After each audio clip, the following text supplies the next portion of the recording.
Every individual can take important steps to prepare for emergencies and put plans in place in case of a disaster in your community. If you have a disability or other access or functional need, you may have to take additional steps to protect yourself and your family. People with disabilities and people who have access and functional needs have to take a very proactive position in their personal preparedness. If you think about it, we do it every day. We're ready for the next little disaster that we will face every day. I always say, prepare as if no one's coming to rescue you. Because the reality is, in a moderate or large event, no one is coming to rescue you anytime soon. It may be a very short period of time, it may be a more extended period of time, but you need to prepare as if you're not going to have any of the resources that you might typically depend on. The best way people can start to plan is by looking at the individual parts of their daily lives and figuring out where the potential gaps are. Do an inventory of yourself. Do an inventory of the things that you use on a daily basis to be living independently, and then think about what is essential. Think about the strategies, services, devices, tools, and techniques you use to live with a disability on a daily basis. These may include medications, durable medical equipment, service animals, assistive technology, communication tools, and transportation. You really have to be focused as to what are your needs if you end up going to a shelter for 4 or 5 days, or if you're stuck in sheltering in place because people just can't get to you. What are the essential things that you're going to need to be able to survive? As you think about assembling a support team, you need to be thinking about who are the people in your workplace, who are the people in your neighborhood, who are the people in your community, who might be able to assist you. Go over your emergency plan with everyone in your support network. Make sure that someone in your personal support network has an extra key to your home and knows where you keep your emergency supplies. And teach them how to use any life-saving equipment or administer medicine in case of an emergency.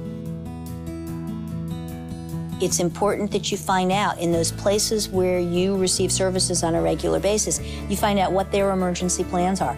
Ask them. If you are a person who gets dialysis, what are their emergency plans? If you're a person who uses paratransit services, what are their emergency plans for providing paratransit? A standard emergency kit includes water, food, and medicine to sustain all members of your household for at least 3 days. Visit ready.gov for a complete list of suggested items, along with recommendations for how to prepare a family emergency plan. Everybody needs to have a kit, and a kit really needs to have some very basic things in it, some water, some food. But then you're going to want to customize that kit to make sure that it has the things that you need. Individuals with access and functional needs may want to consider some of the following items: extra glasses or hearing aids, battery chargers or extra batteries, copies of medical prescriptions, supplies for service animals, and necessary medical supplies. Visit ready.gov for a complete list of suggested emergency items for people with access and functional needs. People with disabilities and access and functional needs are their own emergency managers. They know what they need on an everyday basis. And what my kit looks like is very different than somebody else's kit. You want to be thinking about what is it going to take for you, both in your home and out of your home, to be able to maintain your health, your safety, your independence for a period of, a few hours to perhaps a few days. Preparedness is actually a 365-day-a-year activity that all of us should take very seriously. It's important that every day we do a little something to keep ourselves as prepared as we possibly can. The most empowering thing you can do is take charge for yourself during disaster, during the little storms and the big storms.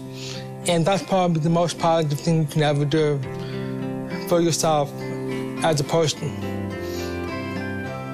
Because that gives you control.